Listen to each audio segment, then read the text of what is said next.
Federal authorities still expect the preliminary hearing for Chad Conrad Castanaga to continue day after tomorrow. He was arrested over the weekend, accused of mailing at least 13 threatening letters, maybe 17, filled with white powder to the likes of Senator Chuck Schumer, Speaker Presumptive Nancy Pelosi, Viacom Chairman Sumner Redstone, David Letterman, Jon Stewart, and me. Our third story in the countdown. More details tonight, some from an FBI affidavit obtained by Radar Online magazine about the suspect.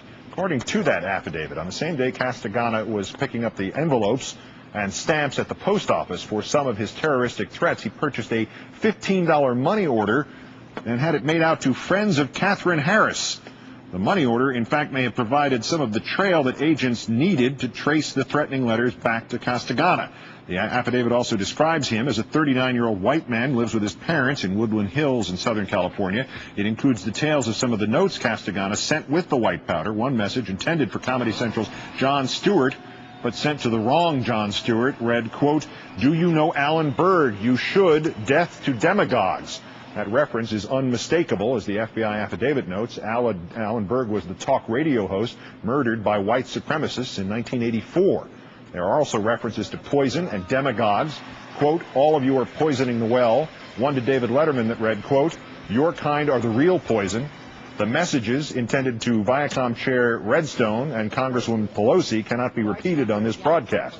Castagana has also been identified as a gushing online admirer of Ann Coulter, Michelle Malkin, and Laura Ingraham. And the website Raw Story reports that many bloggers believe he is also a contributor under a different name to the conservative website Free Republic. In fact, the name used is supposed to be Mark Costanzo. Joining me now, John Cook, a senior writer for Radar Online, who's been covering all this since the news of the arrest broke on Sunday. Thanks for your time tonight, John. Good to be here, Keith. The details of the letters I think we pretty much got. Explain, if you can, what the link is to the right-wing blogs and what the relevance of that link is. Well, we should point out the evidence is not conclusive, but it's circumstantial, but it's good evidence. It appears that Mr. Castanaga was a poster to the Free Republic, which, as you know, is an online library of some of the most thoughtful right-wing thinkers out there. And the Mark Costanzo alias that he used, his profile said, "Ann Coulter is a goddess, and I idolize Malkin and Ingraham." And there are a lot of posts that suggest that he's a big fan of Malkin and Coulter. For the record, as I understand it, the connection is that the fellow identifying himself as Costanzo posted something about science fiction, which he said was a rewrite of something he'd previously posted on a sci-fi site, which was written by and identified by Castanaga. But the Ann Coulter, Laura Ingraham, Michelle Malkin connection is how is that best described? Is that hero worship or crushes of some kind, or do we know what that is? Well, I mean, if he's idolizing them, that sounds like hero worship to me. I mean, I think these Ann Coulter and Malkin, they sort of present a kind of rhetorical worldview where they have their troops out there, and I think he thought of himself as one of their troops. And wanted to live up to their standards. And I mean, I don't think we can always hold these people responsible for the actions of the least hinged of their followers, but I think it is clear that he was an acolyte of the Coulters and the Malkins, and I think that they clearly enjoy having acolytes, and they clearly sort of issue calls to action, not necessarily to send threatening powder-filled envelopes to you in so many words, but they certainly exhort their followers to let themselves be known. But to that point, I mean, it was one thing. An acolyte is one thing, and emulation is something else. There were the students at University of California at Santa Cruz who protested military recruiters on their campus. Malkin posted their addresses and other personal information on her blog, and then when people harassed the students at their homes, Malkin did the King Henry thing about Thomas Becket, "Who will rid me of this meddlesome priest?" Said, "I never told anybody to do anything to them." This is the problem, right? I mean, you can come out, you could directly encourage people to act violently. Ann Coulter has done that. Or you can do it in this sort of thinly disguised way, the way Malkin has.